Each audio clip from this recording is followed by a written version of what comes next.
আল্লাহ রাব্বুল আলামিন নবীদেরকে পাঠিয়েছেন আল্লাহর একত্ববাদকে পৌঁছাইয়া দেওয়ার জন্য। আল্লাহ তাআলা যে আছেন, আল্লাহ তাআলা যে সব করেন, আল্লাহ রাব্বুল আলামিন আমাদের সব কিছু করে দেন, ব্যবস্থা করে দেন। চাই আল্লাহকে ডাকি বা না ডাকি, তারপরেও আল্লাহ রাব্বুল আলামিন আমাদেরকে খাওয়ায়, তারপরেও আল্লাহ রাব্বুল আলামিন আমাদেরকে পড়ায়, তারপরেও আল্লাহ রাব্বুল আলামিন আমাদেরকে সুযোগ করে দেন। আল্লাহ রাব্বুল আলামিন তার মারিফাতকে পৌঁছাইয়া দেওয়ার জন্য মাধ্যম বানাইলেন নবী এবং রাসূলদেরকে। এবং তারা যে নবী রাসূল, মানুষের কাছে যদি গিয়ে বলে আমি হলাম নবী, আমি হলাম রাসূল, মানুষ এসব বিশ্বাস নাও করতে পারে। এই জন্য আল্লাহ রাব্বুল আলামিন তাদের মাধ্যমে অনেক মুজিজা আল্লাহ তাআলা তাদেরকে দান করেছেন। কিন্তু আমি যে বলবো আমার কথাটা বিশ্বাস করবে, এর একটা আলামত দরকার জান্নাতমুখী করার জন্য, এবং আল্লাহ তাআলাকে যেন সহজে চিনতে পারে, বুঝতে পারে, আল্লাহর নিকটে যেন যেতে পারে। এই জন্য আল্লাহ রাব্বুল আলামিন আমাদের জন্য নবীদেরকে পাঠিয়েছেন, রাসূলদেরকে পাঠিয়েছেন, এবং সাথে সাথে নবী এবং রাসূলদের সাথে আইডেন্টি কার্ড স্বরূপ, অর্থাৎ তিনি যে নবী, তিনি যে রাসূল, এটার প্রমাণ কি, এটার দলিল কি, সেই দলিল এবং প্রমাণ আল্লাহ রাব্বুল আলামিন প্রত্যেককে আল্লাহ তাআলা সময় সাপেক্ষে, প্রয়োজন মাফিক, স্থান কাল পাত্র ভেদে আল্লাহ রাব্বুল আলামিন প্রত্যেকটা নবী এবং রাসূলকে আল্লাহ তাআলা দান করেছেন। মুজিজা আসলে কি? মুজিজা অর্থ হচ্ছে অদ্ভুত, মানুষ যেটা পারে না, মানুষের অভ্যাস বিরোধী কাজ, যেটা সচরাচর মানুষ সহজে করতে পারে না যদি আল্লাহ না চায়। মানুষের অভ্যাসের বিপরীত যেই কাজ, যেই ঘটনা, যেই বিষয়টি মানুষের সামনে আত্মপ্রকাশ করে, সেটাকেই মুজিজা বলে, যদি সেটা নবীদের মাধ্যমে হয়ে থাকে। আর যদি কোনো বুজুর্গানে দ্বীন, হক্কানি আলেম এবং আল্লাহ তাআলার একনিষ্ঠ কোনো বান্দার মাধ্যমে যদি সেই বিষয়টা, অর্থাৎ অলৌকিক কোনো বিষয় যদি কোনো মানুষ দ্বারা, সাধারণ আল্লাহর পেয়ারার মাধ্যমে যদি হয়ে থাকে, সেটাকে বলা হয় কারামত। সাধারণত আমরা, আমাদের অভ্যাস হচ্ছে, ধরেন আপনার বাড়িতে হঠাৎ রাত্রিবেলায় সিআইডি আসছে, অথবা কোনো পুলিশ, অথবা কোনো সরকারি কর্মকর্তা এসেছে, এসে বলতেছে আপনি বাহিরে বের হন, আপনার সাথে জরুরি কথা আছে। তখন আপনি জিজ্ঞাসা করলেন আপনি কে? তখন সে দরজার বাহির থেকে বলছে যে আমি প্রশাসনের লোক। তখন আপনি বুদ্ধিমান হয়ে থাকলে, জ্ঞানী হয়ে থাকলে অবশ্যই তাকে বলবেন আপনার কাছে আপনার আইডেন্টি কার্ড আছে, আপনি যে সরকারি লোক, প্রশাসনের লোক, এটা প্রমাণ আছে? যদি থাকে আগে এটা শো করেন, তারপর আমি বিশ্বাস করব আপনি প্রশাসনের লোক। ঠিক কিনা? আরবদের মাঝেও একটা অভ্যাস ছিল, তারা যদি কেউ কারো কাছে কোনো সংবাদ পৌঁছাইতো কারো মাধ্যমে, কোনো দূতের মাধ্যমে, কোনো বার্তাবাহকের মাধ্যমে, তখন সে তার নিজের পক্ষ থেকে এমন একটা জিনিস তার কাছে দিয়ে দিত, দিয়ে বলতো এই জিনিসটা দেখায়া বলবা আমি পাঠিয়েছি, তাহলে সে বিশ্বাস করবে, নয়তো সে এটাকে আজগুবি মনে করবে, বিশ্বাস করবে না। তারা এইভাবে তাদের নিজের একটা কোনো সংবাদ, কোন একটা খবর কারো কাছে পৌঁছাইতে কোনো মাধ্যম পাঠাইলে তার কোনো গুরুত্বপূর্ণ একটা জিনিস তার কাছে দিয়ে দিত, এটা দেখায়া বললে সে বিশ্বাস করবে, নয়তো তোমাকে বিশ্বাস করবে না। চমৎকার একটি ঘটনা আছে মুসলিম শরীফের মধ্যে। আল্লাহ রাসূল সাল্লাল্লাহু আলাইহি ওয়াসাল্লাম হঠাৎ সাহাবায়ে কেরামদের মজলিস থেকে হঠাৎ উধাও হয়ে যায়। সাহাবা ইকরামদেরকে নিয়ে গোল করে আল্লাহর নবী সময় কাটাচ্ছেন, দিন শিক্ষা দিচ্ছেন। হঠাৎ করে আল্লাহ রাসূল উঠে চলে গেলেন। প্রত্যেকটা সাহাবী খুঁজতেছে আল্লাহ রাসূলকে, কিরে রাসূল কোথায় গেল? এদিক সেদিক সব জায়গায় খোঁজাখুঁজি শেষ। প্রত্যেকের মধ্যে একটা ভয় কাজ করতেছে। ইহুদি নাসারাদের উৎপাত তো বাহিরের মধ্যে অনেক। কখন তারা প্রত্যেকটা সময় উৎ পেতে বসে থাকে যে নবীকে কোনো ক্ষতি করে ফেলবে, কোনো ক্ষতি পৌঁছাইবে। আল্লাহর নবী কোথায় চলে গেলেন না জানি, তারা আমাদের রাসূলের উপরে কোনো আক্রমণ করে বসলো, না জানি তার কোনো ক্ষতি করে বসলো। সমস্ত সাহাবা একরাম চিন্তিত হয়ে পড়লেন। হযরতে আবু হুরায়রা রাদিয়াল্লাহু তাআলা আনহু আল্লাহর নবীকে খুঁজতে খুঁজতে সামনে একটা বাগান পড়লো। বাগানের কোনো দরওয়াজা কিচ্ছুই দেখছে না, কিছুই দেখা যায় না। দেখে যে বাগানের একটা নালা আছে, যেটা দিয়ে পানি বাগানের মধ্যে আদান প্রদান করা হয়। সেই পানির লাইন দিয়ে হযরতে আবু হুরায়রা রাদিয়াল্লাহু তাআলা আনহু সুন্দর করে নিজেকে সেভ করে সেই বাগানের ভিতরে প্রবেশ করলেন। সেই বাগানে প্রবেশ করে গিয়ে দেখেন নবী আর কোথাও নেই। সেই বাগানের মাঝখানে আল্লাহর নবী সশরীরে হেফাজতের সহিত বসা আছেন। হযরতে আবু হুরায়রা রাদিয়াল্লাহু তাআলা আনহু আল্লাহর নবীকে দেখে খুশি হয়ে গেলেন। ওগো রহমতে আলম, আমি আপনাকে বহু জায়গায় খুঁজেছি, আপনার সাহাবীরাও আপনাকে খুঁজতেছে, পেরেশান হয়ে গেছে। আহারে আমাদের নবী কোথায় চলে গেল? না জানি কোন দুশমন নবীর উপরে আক্রমণ করে বসেছে। আমরা প্রত্যেকেই ভয়ে আতঙ্কিত হয়ে আছি। ওগো আল্লাহর নবী, আপনাকে এখানে দেখে আমার দিলটা বড় খুশ হয়ে গেল, আমি খুশি হয়ে গেলাম। আপনি যদি অনুমতি দেন আমি তাহলে সাহাবীদের কাছে গিয়ে আপনি যে ভালো আছেন, সুস্থ আছেন, সালামতির সাথে আছেন, আমি সাহাবীদের কাছে বলে দিব। কিন্তু আমি যে বলবো আমার কথাটা বিশ্বাস করবে, এর একটা আলামত দরকার। আপনাদেরকে কিছুক্ষণ আগে আমি বলেছিলাম আরবদের একটা অভ্যাস হচ্ছে, কেউ কাউকে দিয়ে যদি কোনো সংবাদ পৌঁছায় তাহলে তার নিজের একটা গুরুত্বপূর্ণ জিনিস ওই বার্তাবাহকের কাছে দিয়ে দেয়। হযরতে আবু হুরায়রা রাদিয়াল্লাহু তাআলা আনহু বলতেছেন, ও আল্লাহর নবী,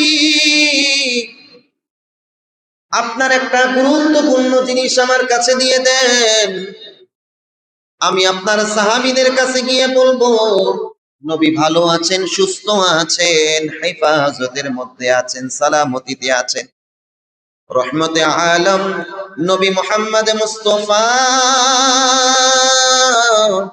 সাল্লাল্লাহু আলাইহি ওয়াসাল্লাম তার নিজের জুতা এক মুবারক খানা খুলে আবু হুরায়রার হাতে দিয়ে দিলেন। ওগো আবু হুরায়রা, আমার এই জুতাখানা তুমি নিয়ে যাও আর সাহাবীদেরকে বলবে আমি ভালো আছি।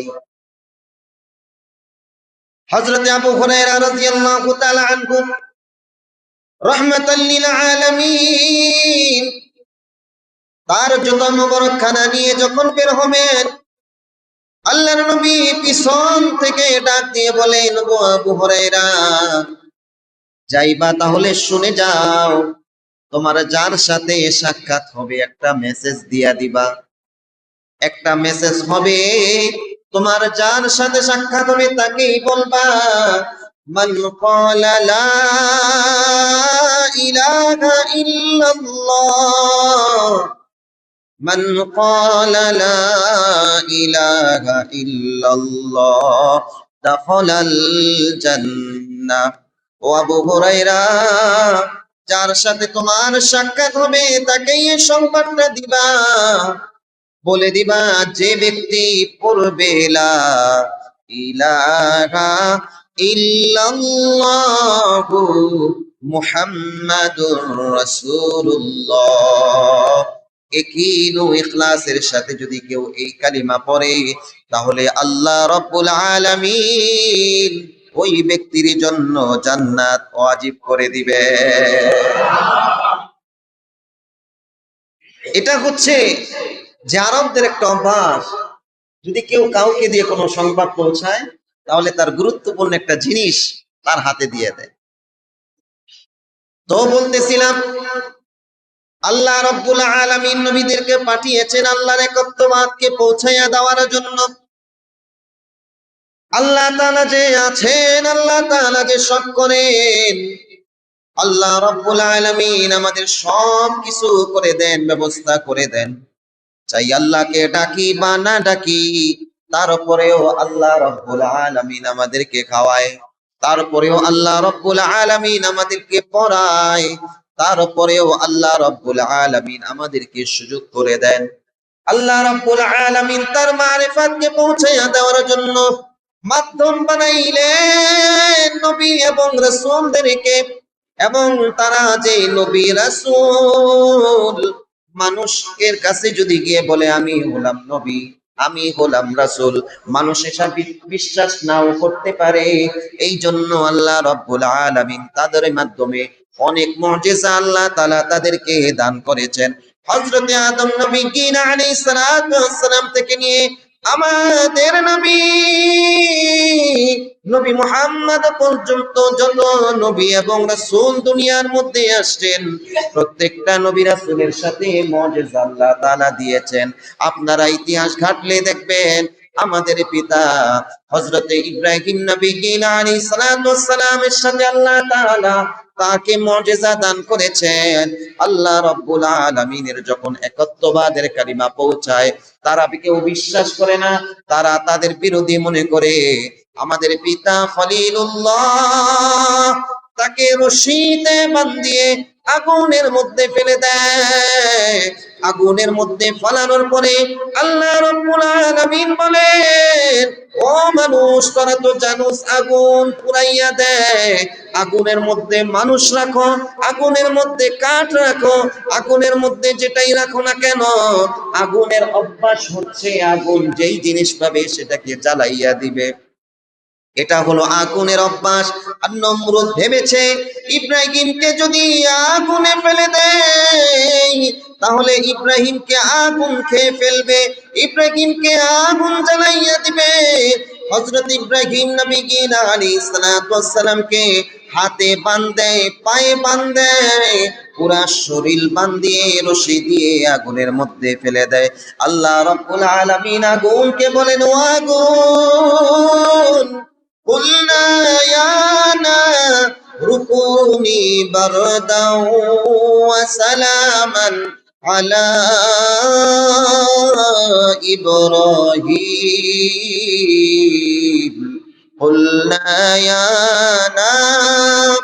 আল্লাহ রাব্বুল আলামিন আগুনকে ডাক দিয়ে বলেন, ওরে আগুন, তোর অভ্যাস আমি দিয়েছি, তুই সবাইকে জ্বালিয়ে দিবি, তুই সবাইকে খেয়ে ফেলবি, কিন্তু আমার পুত্র এখন দেখাবি, তোর সময় এসেছে। আমার বন্ধু ইব্রাহিমের মুজিজা প্রকাশ করবি, তোর সময় এসেছে। আমার বন্ধুর শরীরে রশি লাগাইছে, সেটাকে পুড়ে দে, অনুমতি দিলাম। কিন্তু আমার নবীর শরীরে আগুন তুই জ্বালাবি তো দূরের কথা, আমার নবীর শরীরের একটা পশম যেন না জ্বলে। তোরে আমি হুকুম করলাম, তুই আমার বন্ধুর জন্য ঠান্ডা হয়ে যা।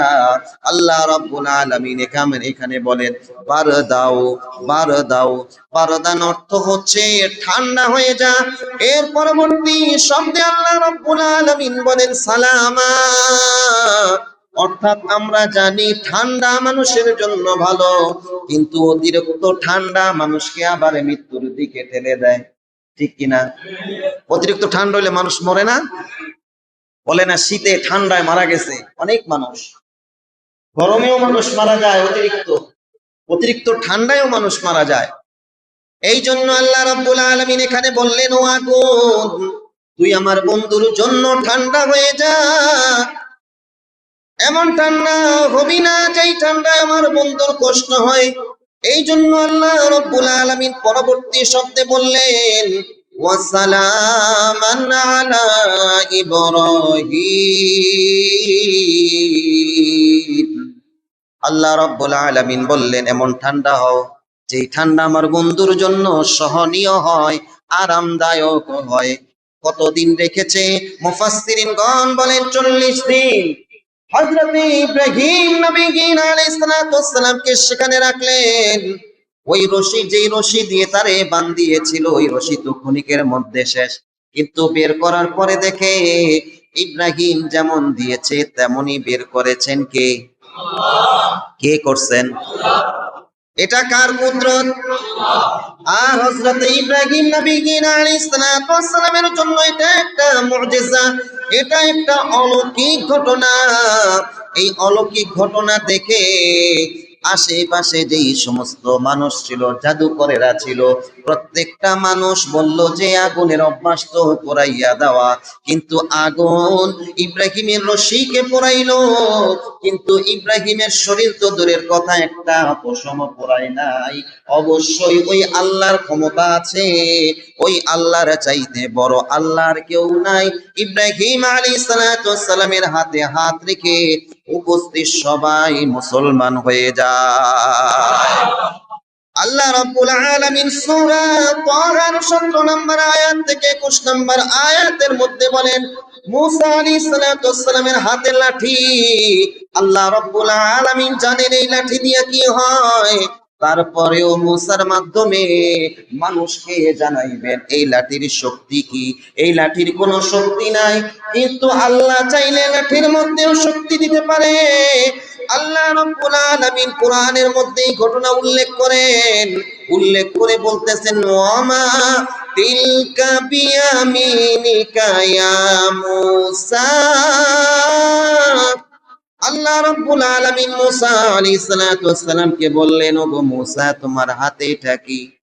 ক্বালা হিয়া আসাই। মূসা বলতেছেন, ওগো আল্লাহ, দেখেন না, এটা তো হলো লাঠি। আতাওয়াক্কাউ আলাইহা ওয়া আহুশু বিহা। ওগো আল্লাহ, আমি এই লাঠি দিয়ে ভর দিয়ে দিয়ে চলি, জমিনে ভর দেই, তারপরে সামনে চলি। আতাওয়াক্কাউ আলাইহা ওয়া আহুশু বিহা আলা গনামি। আরো কাজ করি, আমি এই লাঠি দিয়ে মেষপালের জন্য গাছের মধ্যে বাড়ি দিয়ে পাতা সংগ্রহ করে আমার মেষপালকে খাওয়াই। আতাওয়াক্কাউ আলাইহা ওয়া আশু বিহা আলা গনামি ওয়া লিয়া ফিহা মাআরিব উখরা। এই লাঠি দিয়ে আমি আরো অনেক কাজ করি। আল্লাহ রাব্বুল আলামিন বলতেছেন, মূসা, তুমি এই লাঠি দিয়ে যা যা করো সব কিছু বর্ণনা আমার কাছে দিলাম, কিন্তু এখন আমি যেটা করব সেটা তুমি জানো না। তুমি এই লাঠি দিয়ে ভর দিয়ে চলো, তুমি এই লাঠি দিয়ে গাছের থেকে পাতা পারো, তুমি এই লাঠি দিয়ে ময়লা সরাও, তুমি এই লাঠি দিয়ে রাস্তার সামনে যত জংলা আছে সবকিছু পরিষ্কার করো। ও মূসা, ফেরাউন তোমারে শত শত জাদুকরের সামনে দাঁড় করিয়ে দিয়েছে, দেখো তোমার সামনে জাদুকরেরা শত শত অসংখ্য গণিত সাপ তোমার সামনে এনেছে। জাদুর মাধ্যমে মূসারে ওই সমস্ত সাপ আমার কাছে কিছু না, ওই সমস্ত সাপের উপরে আমি তোমাকে বিজয়ী দান করব। তোমার হাতে যেই লাঠি, এই লাঠিটা তুমি জমিনে ফেলে দাও। জমিনে ফেলে দেওয়ার সাথে সাথে আল্লাহ রাব্বুল আলামিন বেজান লাঠি থেকে, যেই লাঠির মধ্যে কোনো জান নাই, যেই লাঠির মধ্যে কোনো নড়াচড়া নাই, জমিনের মধ্যে ফালানোর সাথে সাথে ওই লাঠিটা একটা বড় সাপে পরিণত হয়ে যায়। قال هي عصاي أتوكأ عليها وأهش بها على غنمي ولي فيها مآرب أخرى قال ألقها ও মূসা, আলকিহা ইয়া মূসা, তুমি এটারে ছেড়ে দাও, জমিনে ফালাও, দেখো আমি সাপ বানায় দিই। জমিনে ফালানোর সাথে সাথে ওই বড় সাপটা শত শত সাপ গুলারে গিলে ফেলে। এই দৃশ্য কানা দেখে মূসা আলাইহিস সালাতু ওয়াস সালাম একটু ভয় পেয়ে যায়। ভয় পাওয়ার পরে আল্লাহ রাব্বুল আলামিন বলেন, ওরে মূসা, ভয় পাওয়ার কারণ নাই। আমি যেই আল্লাহ লাঠিরে সাপ বানাইতে পারি, আমি আল্লাহ ওই সাপরে আবার লাঠি বানাইতে পারি। তুমি এই সাপরে ধরো, আমি সাথে সাথে ওই সাপরে পূর্বের লাঠিতে পরিণত করে দেই। সুবহানাল্লাহ। মুসা আলাইহিস সালাতু ওয়াস সালামের মাধ্যমে ওই যে ঘটনাটা ঘটেছে, এটা হচ্ছে একটা মুজিজা, এটা অলৌকিক ঘটনা। এমনি ভাবে আল্লাহ রাব্বুল আলামিন দাউদ নবী আলাইহিস সালাতু ওয়াস সালামকে আল্লাহ তাআলা রিজিকের ফয়সালা করে দিয়েছেন। আল্লাহ রাব্বুল আলামিন দাউদ আলাইহিস সালাতু ওয়াস সালামের মাধ্যমে এমন একটা শক্তি দিয়েছেন, যদি কোন লোহার মধ্যে তিনি হাত দিত, ওই লোহাটা মোমের মতো গলে যাইত। ওই লোহা তিনি যেই কোন লোহা পদার্থ, জড় পদার্থের মধ্যে দাউদ নবী হাত দেয়, সেটা মোমের মতো গলে যায়। গলে যাওয়ার পরে সেটা দিয়ে থালা বানায়, সেটা দিয়ে কলস বানায়, সেটা দিয়ে যুদ্ধের পোশাক বানায়, সেটা দিয়ে তরবারি বানায়। কামাররা যেরকম বাড়ি দিয়ে দিয়ে আগুনে পুড়ে পুড়ে লোহাকে নরম করে, আল্লাহ রাব্বুল আলামিন দাউদের হাতে এত শক্তি, এত পাওয়ার দিয়েছেন, সেটা আগুনে পোড়ানো লাগে না, সেটাকে পানি দেওয়া লাগে না, হাতে নেওয়ার সাথে সাথে সেটা গলে যায়। আটার খামিনা যেরকম ভাবে মা বোনেরা যেরকম ভাবে যেটা করতে চায় সেটা হয়ে যায়। আঠালো মাটি যেরকম ভাবে মানুষ কেউ যদি নিজের হাতে নিয়ে কলস বানাতে চায় কলস হয়ে যায়, সে যদি গ্লাস তৈরি করতে চায় গ্লাস হয়ে যায়, যেটা ইচ্ছা সেটাই পারে। সেরকম আঠালো মাটির মতো লোহাটাও দাউদ নবী আলাইহিস সালাতু ওয়াস সালামের সাথে হাতে যিনি গলায়া দিতেন, চিল্লায়া বলেন না তিনি কে? আল্লাহ রাব্বুল আলামিন নবীদের মাধ্যমে এরকম ভাবে মুজিজা প্রকাশ করেছেন। আরে আমাদের নবী রহমতে আলাম, যারে সমস্ত নবীদের উপরে প্রাধান্য দিয়েছে, নবী মুহাম্মদ মুস্তাফা, যারে গোটা বিশ্ববাসীর জন্য রহমাতাল লিল আলামিন করে দুনিয়ার মধ্যে পাঠিয়েছেন, তারে হাজারো অসংখ্য আল্লাহ রাব্বুল আলামিন মুজিজা দান করেছেন। আল্লাহর নবী হওয়ার আগেই তারে অনেক অসংখ্য গণিত মুজিজা দিয়েছেন। হযরতে আমিনা যখন নবীকে নিয়ে যখন কোলে নিয়ে বসে রয়েছে, আমিনা আল্লাহর নবীর মা আমিনা যখন পানির মধ্যে যায়, কুয়ার সামনে যায়, আল্লাহ তাআলা নবীকে পেটের মাধ্যমে থাকার সময় আল্লাহ তাআলা মুজিজাগুলো প্রকাশ করেছেন। সমস্ত মায়েরা, সমস্ত নারীরা কুয়ার সামনে গিয়ে বালতি ফেলে সেখান থেকে পানি উঠায়, আর নবী তখনও দুনিয়ার মধ্যে আসে নাই, মা আমিনার গর্ভের মধ্যে এখনো আছে। আল্লাহ রাব্বুল আলামিন নবীর কারণে ওই কুয়ার পানি উঠানো লাগে না, বরং পানি কুয়ার উপরে এসে আমিনার কাছে চলে আসে। আরবের অভ্যাস ছিল, তায়েফবাসীদের কাছে নবজাতক বাচ্চা গোলারে দিত দুধ পান করানোর জন্য। সেখানকার পরিবেশটা খুব সুন্দর ছিল, তাইফের ভাষা ছিল খুব মিষ্ট, খুব ভালোবাসা ছিল। এই জন্য তাইফের মহিলারা আসতো বছরে একটা সময় বাচ্চা সংগ্রহ করার জন্য। একদিন সমস্ত তাইফবাসীরা বনু সাদ গোত্রের সাথেও মা হালিমা রাদিয়াল্লাহু তাআলা আনহা বাচ্চা দুধ পান করানোর জন্য, বাচ্চা সংগ্রহ করার জন্য মক্কা নগরীতে আসে। এসে আস্তে আস্তে একটু দেরি হয়ে যায়, কারণ হলো সে বড্ড গরিব ছিল। গরিব থাকার কারণে সে জন্তুর উপরে উঠে সে মক্কায় আসবে, না খাওয়ানোর কারণে সেটা দুর্বল হয়ে যায়, শরীরের মধ্যে শক্তি থাকে না।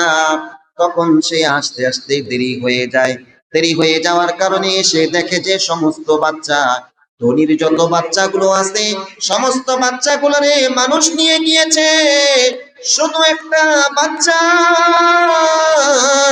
সেটা হচ্ছে মুহাম্মদ।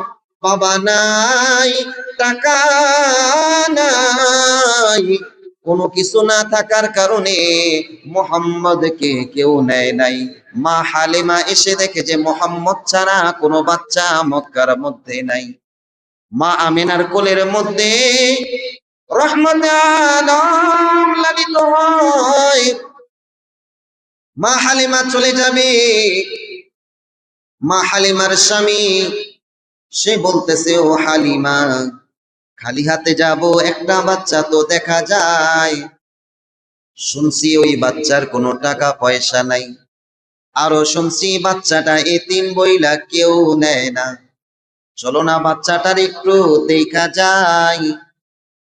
হালিমা রাদিয়াল্লাহু তাআলা আনহা যখন হযরতে আমিনার কাছে গেলেন, কোল থেকে যখন মা আমিনার পর্দাটা চেহারা থেকে যখন সরাইলেন, জামার আঁচল কানা সরাইয়া যখন রহমতে আলমের চেহারার দিকে তাকাইলেন, তাকাইয়া বিবি হালিমা বলতেছে, এই জীবনে অনেক বাচ্চা দেখেছি, অনেক শিশু দেখেছি, এত মায়ার চেহারা, এত নুরানি চেহারা, এত উজ্জ্বল চেহারা আমি আর দেখি নাই।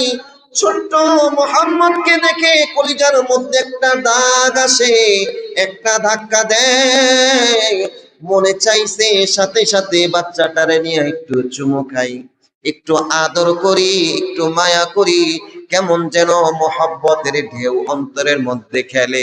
আমিনাকে বললাম, আমিনা, কিচ্ছু দেওয়া লাগবে না, একটা মানুষও বাবা নাই, টাকা নাই, এই কারণে কেউ তারে নেয় নাই। আমার কাছে আমি গরিব একটা মানুষ, এসেছিলাম বাচ্চা নেব, কিছু টাকা পাবো, কিন্তু আমার তো সেই সৌভাগ্য নাই, এই বাচ্চাটার এই বরকতার নিয়ে যায়।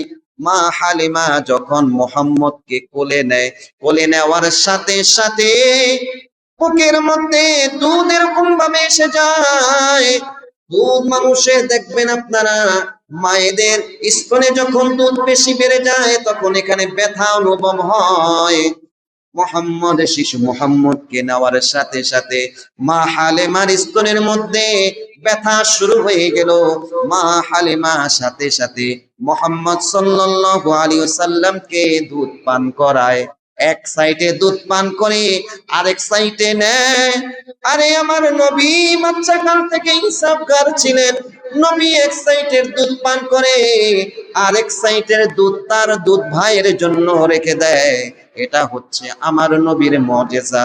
যেই প্রাণীটা নিয়ে এসেছিল, দুর্বল একটা প্রাণী, আল্লাহর নবী সাল্লাল্লাহু আলাইহি ওয়াসাল্লামকে কোলে নিয়ে যখন ওই প্রাণীর উপরে ওঠে, যেই প্রাণীটা সবার পিছনে পিছনে চলে, নবী ওঠার সাথে সাথে ওই প্রাণীটা সবার আগে চলে তায়েফে পৌঁছায়া যায়। ও মুসলমান, কেন আল্লাহ রাব্বুল আলামিন নবীদের মাধ্যমে মুজিজা প্রকাশ করেছেন? একটাই কারণ, মুখে এসে বললে হয়তো কেউ বিশ্বাস করবে না উনি যে নবী। ওনাকে যদি নবী বইলা, রাসূল বইলা বিশ্বাস না করে, তাহলে উনি আল্লাহর একত্ববাদকে চিনাইতে পারবে না, আল্লাহর পরিচয় কাউরে দিতে পারবে না। এই জন্য আল্লাহ রাব্বুল আলামিন নবীদের মাধ্যমে মুজিজা দেখাইয়েছেন। আল্লাহর নবীকে কাফের না বলে, তুমি যদি সত্য নবী হও তাহলে এই যে 14 তারিখের পূর্ণিমা চাঁদটারে দ্বিখণ্ডিত কইরা দেখাও। আল্লাহর নবী কি করেছেন? আল্লাহ তাআলা ইশারায় চাঁদের দিকে শাহাদাত আঙ্গুল দিয়ে এইভাবে পোজ দিয়েছেন, সাথে সাথে চাঁদটা দুই খণ্ড হয়ে দুই দিকে পড়ে যায়। তারপরেও পোড়া কপাইল্লা গুলা আল্লাহর নবীকে বলে, মুহাম্মদ তুমি কত বড় জাদুঘর, চাঁদের মধ্যেও তুমি জাদু কইরা দিলা। আল্লাহ রাব্বুল আলামিন এইভাবে নবীদের মাধ্যমে মুজিজা প্রকাশ করেছেন। একটাই কারণ, ও আমার বান্দা, দুনিয়ার মধ্যে আমি তোমাদেরকে পাঠিয়েছি, তোমাদেরকে সৃষ্টি করেছি। ওয়ামা খালাকাতুল জিন্না ওয়াল ইনসা ইল্লা লিয়াবুদুন।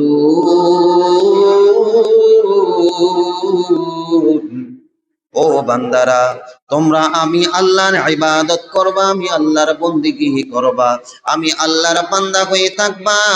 বান্দারে, আমি আল্লাহর উপরে ঈমান আনবা। আল্লাহ রাব্বুল আলামিন সূরা বাকারা 13 নম্বর আয়াতের মধ্যে চমৎকার করে বলেন, বান্দারে আমি আল্লাহর উপরে ঈমান আনো। আমিনু কামা আমানান নাস, আমি আল্লাহ রাব্বুল আলামিনের উপরে তুমি ঈমান আনো। যেমনি ভাবে নবীরা ঈমান আনছে, যেমনি ভাবে সাহাবীরা ঈমান আনছে, যেমনি ভাবে কাফেরের ঘরে থেকেও, ফেরাউনের ঘরে থেকে বিবি আসিয়া ঈমান এনেছে, তোমরাও তাদের মতো ঈমান আনো। তাহলে আমি আল্লাহ ওয়াদা করতেছি, দুনিয়ার মধ্যে তোমাদেরকে আমি আল্লাহ জান্নাতি হিসেবে ঘোষণা করে দেব। সাহাবীদের ঈমান ছিল। হযরত ওমর ফারুক রাদিয়াল্লাহু তাআলা আনহুর জামানায় তিনি একটা কাফেলা রোম সম্রাটে পাঠান যুদ্ধ করার জন্য। রোম সম্রাটে গিয়ে তারা যুদ্ধ করে, বেঈমানগুলার সাথে তারা লড়াই করে। রোমের বাদশাহ সে বলে দেয়, যুদ্ধে বিজয়ী হও অথবা যুদ্ধের মধ্যে পরাজয় হও, যেটাই হও না কেন, একটা হোক দুইজন হোক, তোমরা এক দুইজন মুসলমানকে ধইরা নিয়ে আসবা। যুদ্ধের পরে 40 জন মুসলমানকে রোমের সেনাবাহিনী ধরে নিয়ে যায়। ধরে নিয়ে যাওয়ার পরে রোম সম্রাট বাদশাহ সিংহাসনের মধ্যে বসে মুসলমানদের মধ্যে জিজ্ঞাসা করে, তোমাদের মধ্যে আমির কে, তোমাদের লিডার কে? তখন হযরতে আবু আব্দুল্লাহ বিন জাফর রাদিয়াল্লাহু তাআলা আনহু বলতেছেন, আমি হলাম মুসলমানদের আমির, আমি হচ্ছে লিডার। তখন তারে মায়া কইরা মহব্বত কইরা ডাক দিয়া রোমের বাদশাহ তার সাথে সিংহাসনের মধ্যে বসাইয়া দেয়। বসাইয়া বলতেছে, ও মুসলমানের সরদার, তোমার একটা অফার দেই, আমি আমার রোমের আধা রাজত্ব আমি তোমারে দিয়া দেব, আর আমার একটা সুন্দরী মেয়ে আছে, তোমার সাথে বিয়া দিয়া দেব। বিনিময়ে তুমি তোমার ঈমান ছাড়বা, বিনিময়ে তোমার সাথীরা ঈমান ছেড়ে দিবে। আর যখন আমি দুনিয়া থেকে বিদায় নেব, এরপরে আমার পুরা রোমের রাজত্ব তোমার নামে অটোমেটিক হয়ে যাবে। আব্দুল্লাহ বিন জাফর রাদিয়াল্লাহু তাআলা আনহু এই কথা শোনার সাথে সাথে প্রচন্ড রাগান্বিত হয়ে যায়। জিদে তার শরীর গরম হয়ে যায়, সিংহাসন থেকে বসা থেকে দাঁড়িয়ে যায়, ডাক দিয়ে বলেন, বেঈমানের বাচ্চা, তুই আমাকে আদা সাম্রাজ্য দান করবি, তুই আমাকে রোমের রাজত্ব দান করবি, তুই যদি আমাকে গোটা দুনিয়ার রাজত্ব দান করিস, শুনে রাখ বেঈমানের বাচ্চা, যেই এক আল্লাহর উপরে ঈমান আমি এনেছি, যেই নবীর উপরে আমি ঈমান এনেছি, আমার সব কিছু দিয়ে দিল, আমি ওই আল্লাহর উপর থেকে ঈমান এক চুল পরিমাণ আমি বিচ্যুত হব না। সুবহানাল্লাহ। এরকম ভাবে তাদের কাছে বহু প্রস্তাব এসেছে, তাদের কাছে অনেক অফার এসেছে, ঈমান ছাড়ে নাই, ঈমানের উপর অটল ছিল। ঠিক তদ্রূপ ভাবে ও মুসলমান, আল্লাহ রাব্বুল আলামিন মুজিজা দিয়েছেন এই জন্য, যাতে করে খাঁটি ঈমান আনতে পারি, যাতে করে আমি খাঁটি আল্লাহর বান্দা হতে পারি। আপনাদেরকেও আমাদেরকেও আল্লাহ রাব্বুল আলামিন এগুলা শিক্ষা দিয়েছেন। এই জন্য কোরআনের মধ্যে বলেছেন, ঈমান আনো তোমাদের পূর্বপুরুষদের মতো। আমরাও যদি ঈমান আনতে পারি সেই আল্লাহ রাব্বুল আলামিনের উপরে, তাহলে আমার মুসলমান ভাইরা দুনিয়া আখিরাত দুটোটাকেই শান্তিময় করে দিবেন কে? রাজি আছেন ইনশাআল্লাহ? রাজি আছেন ইনশাআল্লাহ? ঈমানদার হতে রাজি আছেন ইনশাআল্লাহ? ঈমানের জন্য, ঈমানকে রক্ষা করার জন্য সমস্ত বাধা বিপত্তিকে উপেক্ষা করতে রাজি আছেন ইনশাআল্লাহ? আল্লাহ রাব্বুল আলামিন আমাদের প্রত্যেকের অন্তরের ঈমান, আমাদের বাহ্যিক ঈমান, আমাদের সামাজিক ঈমান, আমাদের পারিবারিক ঈমান, আমাদের রাষ্ট্রীয় ঈমানকে হেফাজত করার তৌফিক দান করুন। সবাই বলি আমিন।